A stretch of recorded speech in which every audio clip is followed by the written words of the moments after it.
Very good morning student. तो आज के हम लेक्चर में देखेंगे चैप्टर नंबर 2 ब्रांच अकाउंटिंग, जिसमें हम देखेंगे introduction, concept of branches, classification of branches, accounting treatment देखेंगे, हमें डिपेंडेंट एंड इंडिपेंडेंट देखना है, and method of charging goods to the branch. Illustration दिए हैं। We usually follow Nirali publication. So let's start. First we'll see what is the meaning of branch. So branch is the section of business segregated physically from the main section. अब branch अपने नाम सुना होगा, जैसे McDonald's. सो McDonald's का head office कहीं और होगा, बट उसके ब्रांचेस अलग अलग जगह पे है। मुंबई पूना सिटी में है, पुणे में भी अलग अलग सिटी में है, मुंबई में भी अलग अलग सिटी में है, तो वो है branch. Head office is the main section और सेंट्रल ऑफिस और पेरेंट शॉप, इसको ही हम पेरेंट शॉप कहते हैं, हेड ऑफिस को। ठीक है। सो ये चिल्ड्रन है, ये पेरेंट्स है, इसको किड्स शॉप या चिल्ड्रन शॉप कहते हैं, इसको पेरेंट शॉप कहते हैं। ठीक है। Which control the subsidiary establishment. Of course head office के बहुत सारे ब्रांचेस हैं, लेकिन कंट्रोल हेड ऑफिस का ही अपने अलग अलग ब्रांचेस में होगा। सपोज ये हेड ऑफिस है जो कि दिल्ली में है, और उसने 2 ब्रांचेस खोले, एक मुंबई में खोला और एक पुणे में खोला। तो मेन ये ऑफिस होगा, ये कंट्रोल करेगा इन दोनों पे। नाउ कंट्रोल करेगा, दैट मीन्स इसमें जो भी ट्रांजैक्शन होगी बाइंग सेलिंग की, देन कोई एक्सपेंसेस या कलेक्शन फ्रॉम द डेटर्स, ये सब कुछ मेंटेन करेगा एचओ, हेड ऑफिस। बस यही चैप्टर में हमें ये सीखना है कि एचओ कैसे मेंटेन करता है अलग अलग ब्रांच अकाउंट को। ओके। नाउ ब्रांच अकाउंटिंग की जरूरत क्यों है और ब्रांच अकाउंटिंग का मतलब क्या है। तो branch accounting is a specialized accounting method adopted by an organization which has branches in a different location। तो यह एक स्पेशलाइज अकाउंटिंग होता है। जैसे कि हमने देखा है 11th-12th में लेजर जर्नल एंट्री अलग अलग अकाउंट्स ओपन करने होते हैं। इनफैक्ट हमने एसवाई में भी देखा है कि कौन कौन से अकाउंट, अगर लिक्विडेशन होगा तो कौन से अकाउंट ओपन करने हैं, अमालगमेशन रहेगा, एब्जॉर्प्शन रहेगा तो हमें कौन से अकाउंट ओपन करने हैं। तो वैसे ही ब्रांच अकाउंटिंग को हमको कुछ स्पेशल अकाउंट ओपन करने होते हैं, एक मेथड फॉलो करनी होती है, उसे कहते हैं branch accounting. Branch accounting usually refers to the branches keeping their own books and later sending them into head office। तो ये कैसे है मैनेज होता है। तो यूजुअली ब्रांच अकाउंट क्या करती है, पहले अपना एक नॉर्मली रफ सा एक रिकॉर्ड रखती है, और फिर वो फाइनल वो रिकॉर्ड जाता है हेड ऑफिस, एंड फिर हेड ऑफिस सारे प्रूफ के साथ, वाउचर के साथ प्रॉपर चेकिंग होता है, और फिर हेड ऑफिस क्या करता है, अकाउंट बनाता है। तो ब्रांच अकाउंट हमें सीखना है इस चैप्टर में। Branch accounting may involve added expenses for an organization, manpower, infrastructure। Of course, अब कोई हेड ऑफिस अगर ब्रांच ओपन करता है तो उसको वो ब्रांच को जो भी फर्नीचर लगता है, एक्सपेंसेस लगता है, मैन पावर, ऑफ कोर्स वहाँ पे भी मैनेजर्स होते हैं, वर्कर्स होते हैं, तो ये सब कुछ मैनेज एचओ ही करता है। एचओ मतलब हेड ऑफिस करता है। Got it. Now the need of branch accounting. तो हमें ये अकाउंट क्या क्यों करना है, हमें ये अकाउंट, तो to ascertain the requirement of stock and cash of each branch. हमें समझना चाहिए कि कौन से ब्रांच में अभी कितनी कैश अवेलेबल है, कितना स्टॉक अवेलेबल है, उन्हें और भेजना चाहिए स्टॉक या नहीं भेजना चाहिए। देन टू ascertain मतलब find out whether branch is yielding satisfactory rate of return। मतलब कब कुछ कुछ ब्रांचेस ऐसे होते हैं कि लॉस में चले जाते हैं, तो ऐसे तब हम डिसीजन ले सकते हैं कि ये ब्रांच भैया लॉस में जा रही है, तो we should stop this activity. So हमें ये हेल्प करता है branch accounting. Then branch accounting should be expanded और क्लोज। जैसे अभी मैंने कहा कि प्रॉफिट देख के, ब्रांच का प्रॉफिट देख के, ब्रांच की प्रोग्रेस देख के डिसाइड करता है एचओ कि ये ब्रांच हम एक्सपांड और करें या क्लोज करें। ऐसे हो सकता है कुछ कुछ चीजों का मार्केट कुछ कुछ एरिया में नहीं होता है, तो वो क्यों अपनी इन्वेस्टमेंट बेस्ट करे। Got it? So to ascertain the quality of stock held by the each branch at the end of the accounting period, that means to find out the quantity of stock held by each branch, कि कितना अब इसके पास quantity है, कितना इसके पास provide करना चाहिए, ये सब के लिए ब्रांच अकाउंटिंग हेल्प करती है। ठीक है। देन वन मोर की ऑफ कोर्स वहां पे जो मैनेजर होगा ब्रांच में, तो उसका कमीशन भी हम किस पे कैलकुलेट करेंगे। अगर हमारे पास कोई ट्रांजैक्शन ही नहीं होगा, कोई रिकॉर्ड ही नहीं होगा, then how we will decide कि how much we have to pay to the manager, branch manager. तो ये फाइंड आउट करने के लिए भी हमें ब्रांच अकाउंटिंग हेल्प करता है। Good. Now next is to ascertain the profitability of each branch। Of course हमें देखना है कि प्रॉफिट कौन कौन से ब्रांच में कितना हुआ है। Then find out the financial position, कि इसकी फाइनेंशियल पोजीशन अच्छी है, बुरी है, सॉल्वेंट है, इंसॉल्वेंट है. To access the progress and performance of each branch, to fulfil the audit requirement. अब ये भी जरूरी है, अगर आप कोई बिजनेस कर रहे हो तो आपको हर चीज रिकॉर्ड रखनी है. And branch account comes under company act 1956, तो of course they have to maintain branch account, और उसके लिए ब्रांच अकाउंटिंग बहुत हेल्प करती है. Understood. Now will see the types of branches. Home branch and foreign branch, नाम पे से ही आपको पता चलेगा. होम ब्रांच मतलब क्या, with in the India, India में है, मतलब जो उसका हेड ऑफिस भी इंडिया में है एंड उसकी ब्रांच भी इंडिया में है. सो इसको कहते हैं foreign, sorry, home branches. Foreign branches मतलब क्या, कि उसका हेड ऑफिस कहीं और कंट्री में है और उसकी ब्रांच कोई और कंट्री में है, उसे कहते हैं foreign branches. Got it. Next, अब होम ब्रांचेस, अब ये तो हमको सिलेबस में फिलहाल नहीं है फॉरेन ब्रांचेस, तो हमें पूरा फोकस करना है होम ब्रांचेस में. Now home branches also get divided in two parts, एक डिपेंडेंट ब्रांच, एक इंडिपेंडेंट ब्रांच. ये भी नाम पे से समझ में आता है. ये ब्रांच जो होती है वो पूरी तरह डिपेंड होती है एचओ पे, हेड ऑफिस पे.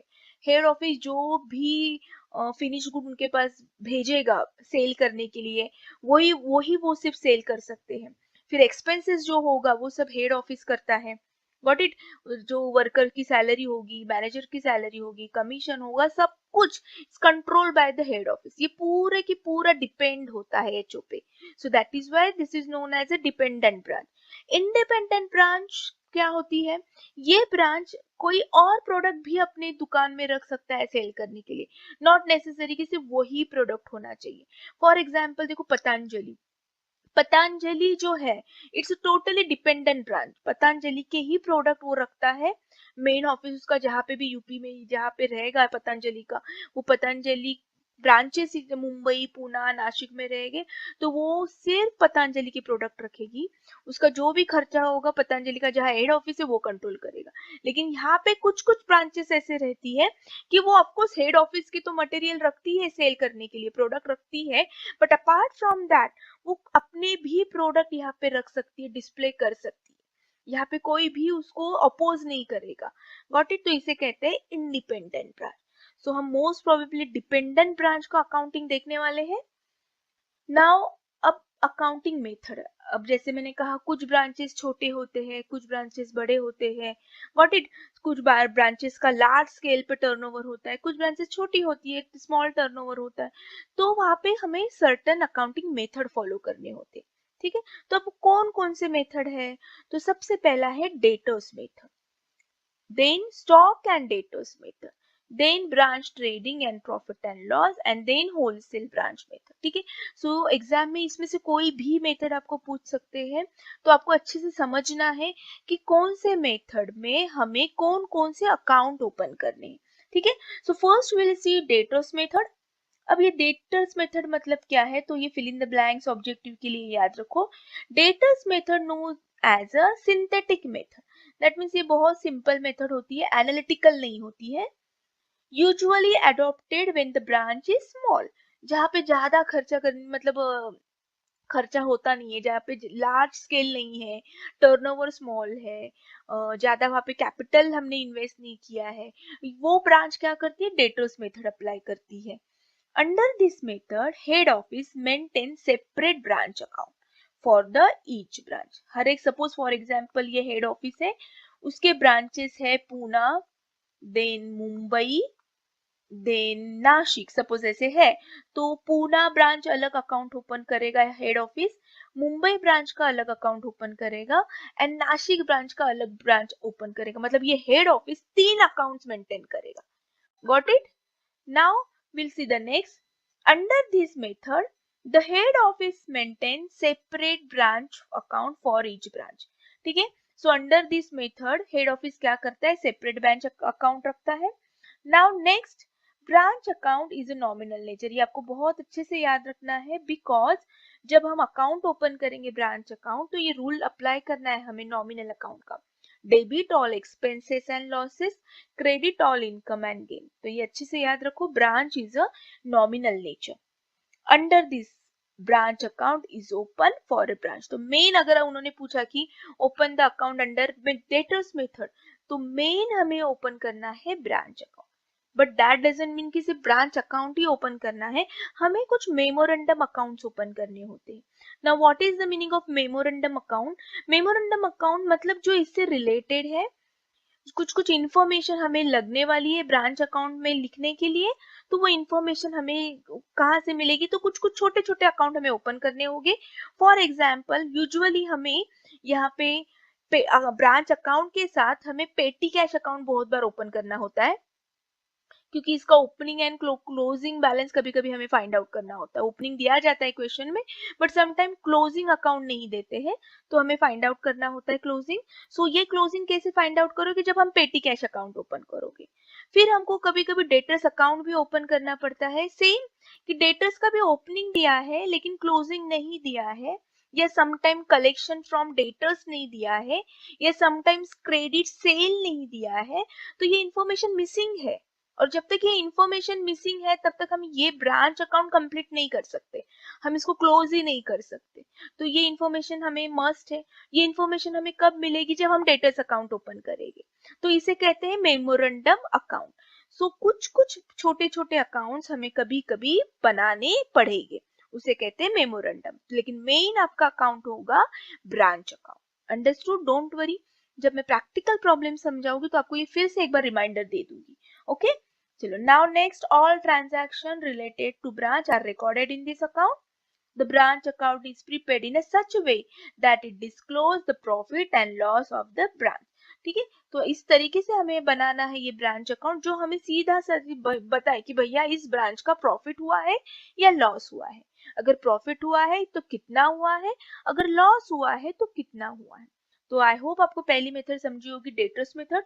डोंट वरी, हर मेथड के हम 2 से 3 प्रैक्टिकल प्रॉब्लम करने वाले हैं। ओके, चलो now will move to the next, format of branch account. अभी सिर्फ देख लो, जब मैं प्रैक्टिकल प्रॉब्लम समझाऊंगी, नेक्स्ट लेक्चर आपको प्रैक्टिकल पे होगा, तब मैं आपको बताऊंगी कि आपको क्या लिखना है। अभी सिर्फ आप थोड़ा सा एक बार देख लो कि कैसे होता है।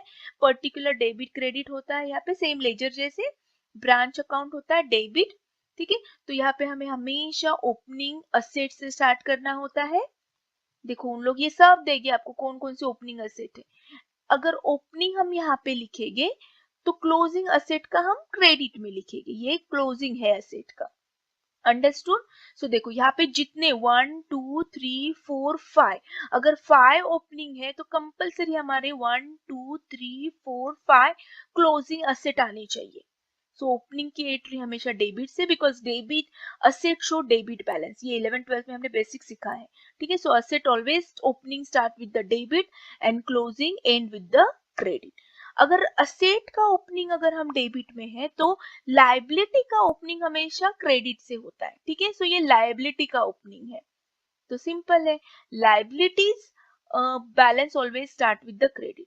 अब नेक्स्ट, अगर लायबिलिटी का ओपनिंग हम क्रेडिट में लिख रहे तो लायबिलिटी का क्लोजिंग हम कहाँ पे लिखेंगे? डेबिट में। सो अपोजिट याद रखो, ये आपको ट्रिक याद रखनी है। ओपनिंग यहाँ पे डेबिट में, क्लोजिंग यहाँ पे क्रेडिट में। लायबिलिटी का ओपनिंग क्रेडिट में एंड क्लोजिंग डेबिट में। Got it? सो ये हमें याद रखना है। Now will move to the next. अब आगे क्या लिखना है? ये तो हो गया, सी ये डन। सो ये आपको पता होना चाहिए फॉर्मेट, क्योंकि इसके आगे और कुछ एक्स्ट्रा आपको नहीं देते वो, तो आपको ये फॉर्मेट थोड़ा बेसिकली आपको याद रखना है। Next, now this is a branch account है। सो अब यहाँ पे क्या होगा? गुड्स आएगा। Got it? So head office उन्हें क्या करेगा? गुड्स देगा।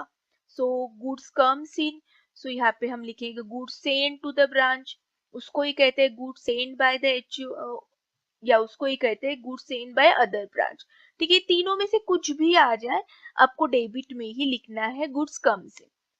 ठीक है, यहाँ पे आपका इंक्रीज हो रहा है।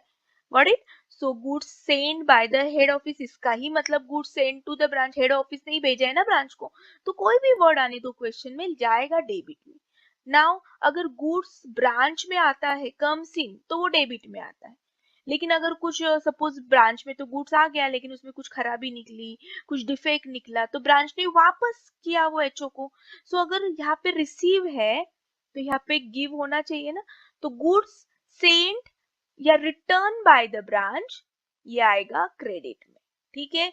अगर गुड्स हम रिसीवर है, यहाँ पे हम रिसीव कर रहे हैं तो डेबिट में लिखेंगे, डेबिट द रिसीवर। लेकिन वही ब्रांच ने वापस लौटा दिया कि नहीं ये माल खराब है, आप वापस ले लो, तो रिटर्न किया तो ऑफकोर्स क्रेडिट में। Got it. नाउ नेक्स्ट, जैसे गुड्स भेजता है हेड ऑफिस, वैसे वो कैश भी देता है ब्रांच को चलाने के लिए, क्योंकि ये क्या है, डिपेंडेंट ब्रांच है। डिपेंडेंट ब्रांच में खर्चा भी कौन करता है, हेड ऑफिस। सो यहाँ पे देखो ब्रैकेट में लिखा है remittance, that means given. Remittance का मतलब होता है गिवन। तो देखो goods comes in, cash comes in, ठीक है। यूजुअली वो व्यवहार बैंक से करता है, चेक से करता है, तो यहाँ पे बैंक लिखो या कैश लिखा तो भी चलेगा, या make a habit cash oblique bank. तो सिंपल है। अगर हेड ऑफिस से कैश आती है तो हम डेबिट में लिखते हैं, कम से। हमने हेड ऑफिस को हमारे पैसे भेजे, ठीक है, सेल हो गया, पैसे आ गए, तो हम कैश अगर देते हैं, गिवर है हम लोग, तो वो किधर जाएगा, क्रेडिट में। तो जैसे एचओ हमें पैसे देता है तो हम डेबिट में लिखते हैं, वैसे अगर ब्रांच अकाउंट हेड ऑफिस को देती है तो हम किधर लिखते हैं, क्रेडिट में, because giver, debit the receiver, credit the giver. यहाँ पे ब्रांच क्या है, रिसीवर है, और यहाँ पे ब्रांच क्या है, गिवर है। देखो ये दोनों केस में यहाँ पे ब्रांच गिवर है तो क्रेडिट द गिवर। तो अब कहाँ कहाँ से पैसे आ सकते हैं, तो इसको तीन ऐसे बाइफरकेट करना है आपको। एक तो ब्रांच की तरफ से, मतलब ब्रांच में ही सेल हो गया, इमीडिएटली कैश सेल्स हो गया, पैसे आ गए। Then branch debtor, now branch कभी कभी उधारी पे भी सेल करती है, फिर 2-3 महीने के बाद डेटर्स उन्हें ला कर देते हैं, तो डायरेक्टली एचओ को भी देते हैं। अंडरस्टूड। सो हेड ऑफिस, तो कोई भी बहाने से अगर कैश हम गिवर है एचओ को, we are giver to head office, तो हमें क्या लिखना है, क्रेडिट। डोंट वरी, जैसे जैसे प्रैक्टिकल प्रॉब्लम हम करेंगे आपको अच्छे से समझ में आएगा। अंडरस्टूड। सो यूजुअली बेसिकली हमको ये सब कुछ लिखना है। सी1 से देखो, सो ओपनिंग असेट यहाँ पे, क्लोजिंग असेट यहाँ पे, ओपनिंग लायबिलिटी यहाँ पे, क्लोजिंग लायबिलिटी यहाँ पे। Goods send to the branch रहेगा तो डेबिट में, goods return to the branch रहेगा तो क्रेडिट में, cash comes to the branch रहेगा तो डेबिट में, लेकिन वही अगर branch goes out, cash goes out from the branch तो क्रेडिट में। Got it. सो फिर वो कोई भी बहाना हो, कैश सेल्स हो, मतलब यहाँ पे हम कैश सेल्स कंसिडर करेंगे, और ये डेटर्स क्रेडिट सेल्स। अंडरस्टूड। फिर उसके बाद और क्या है, ओके अब ऑलमोस्ट सब हो गया है हमारा, ठीक है। सो बेसिकली यही कुछ आइटम रहेंगे जो आपको पहले से ही लिख के रखने हैं, फिर बाद में सिर्फ क्वेश्चन पढ़ के फिल इन द ब्लैंक्स करना है। डोंट वरी, प्रैक्टिकल प्रॉब्लम में समझ में आ जाएगा। Now we'll see the second method, stock and debtors method. अभी हमने देखा debtors method, जो छोटी ब्रांच होती है they follow only debtors method. Now we'll see stock and debtors method कौन follow करता है. So सबसे पहले this is the analytical method, synthetic method हमने देखी पहले वाली debtors method. Now this is the analytical method. Next, when goods are sent invoice price. अच्छा ये आपको ध्यान रखना है, ये हमें स्पेशली कब ओपन करना है, जब हम गुड्स सेंड करेंगे इनवॉइस प्राइस से। इनवॉइस प्राइस मतलब इसमें प्रॉफिट हिडन है। Understood. One second, let me clear. So जब गुड्स हेड ऑफिस ब्रांच को सेलिंग प्राइस से, या जिसमें प्रॉफिट इंक्लूड है वो वाली प्राइस से भेजेगा, तब उसे कहते हैं, हमें बनाना होता है स्टॉक डेटर्स मेथड, ठीक है। When the size of branch is large, of course, when turnover is high, and where there is a need to maintain branch account and elaborative method, मतलब बहुत ही ज्यादा डिस्क्रिप्शन में हमें बनाना होता है, ध्यान से बनाना होता है, क्योंकि ये ब्रांच क्या होती है, लार्ज होती है, काफी सारे इसमें ट्रांजैक्शंस होते हैं, काफी सारी कैश इसमें इन्वॉल्व होती है, फाइनेंस मैटर इसमें ज्यादा होता है। So we follow stock and debtors method. Under this method few central accounts maintain. So देखो यहाँ पे कौन कौन से अकाउंट मेंटेन करने हैं हमें, branch stock account, branch debtors account, पेटी कैश। डोंट वरी, ये दिखने में आपको लग रहे इतने सारे अकाउंट है, बट ये काफी आसान है और ऑलरेडी हमने 11th-12th में सीखे हैं, ठीक है। कैश अकाउंट हमने ऑलरेडी सीखा है, फिक्स असेट मेथड सीखा है हमने, एक्सपेंसेस मतलब प्रॉफिट एंड लॉस सीखा है, पेटी कैश सीखा है, ये तो 11th-12th में था। Got it. डेटर्स अकाउंट हमें सीखा है, सिर्फ आपको नया क्या होगा, प्रॉफिट एंड लॉस अकाउंट भी हमने सीखा है ये 11th-12th। सिर्फ आपको ब्रांच एडजस्टमेंट अकाउंट एक सीखना होगा, सेंड टू ब्रांच अकाउंट, और ये स्टॉक अकाउंट, बस ये तीनों में थोड़ा सा आपको ध्यान देना है। अदरवाइज आपको बाकी के सब अकाउंट ऑलरेडी आप सीख चुके हो, एंड डोंट वरी मैं आपको सिखाऊंगी। Got it. चलो अब ये क्यों क्यों ओपन करने तो यहाँ पे पर्पस दिए हैं, वीडियो थोड़ा पॉज करो और पढ़ लो। आई डोंट थिंक यहाँ पे ज्यादा एक्सप्लेनेशन की जरूरत है आपको। ओके, नाउ थर्ड मेथड है trading profit and loss account. तो नाम पे से ही समझते हैं कि हमको यहाँ पे मेमोरेंडम ब्रांच ट्रेडिंग अकाउंट बनाना है।